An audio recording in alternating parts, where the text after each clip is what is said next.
संभाजीनगर जिल्ह्यात सलग चौथ्या दिवशी पेट्रोल डिझेलची तीव्र टंचाई निर्माण झाली आहे। शहरासह ग्रामीण भागातील पंपांवर वाहनांच्या लांब रांगा लागल्यात। सध्या शेती मशागतीची कामे सुरू आहेत, त्यामुळे डिझेल अभावी ट्रॅक्टर बंद आहेत। शेतकरी डिझेलसाठी तासनतास रांगा लावतायत, उभे राहतायत, तर काही पंपांवर नो स्टॉकचे फलकही लागलेत।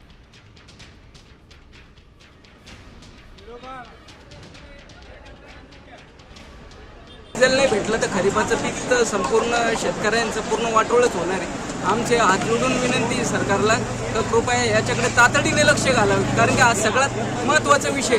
खरीपाचं उत्पन्न निघलं तर देश जगेल। तुमच्या माध्यमातून आम्ही सरकारला कळकळीची ही विनंती करतो, आम्हाला आहे ना रांगा नका लावू, कारण की 8 दिवसापासून आम्ही कामधंदे सोडून या पंपावर जाय त्या पंपावर जाय, रात्री 1-1 वाजेपर्यंत आमचा नंबर यायच्या पहिले डिझेल संपून जातो। आज सकाळी आम्ही 8:30 वाजल्यापासून त्याची विक्री सुरू केलेली आहे। ज्यावेळेस टँकर इथे पंपावरती आला आमच्या त्यावेळेस सगळ्यांना आम्ही देण्याचा पूर्णपणे प्रयत्न करत आहोत, पण सध्या असं झालेलं आहे की वरतून सप्लाय कमी होतोय आणि शेतकऱ्यांचं सध्या पेरणीचं नांगरणीचं सीझन चालू असल्यामुळं डिझेलची सध्या डिमांड जास्त वाढलेली आहे।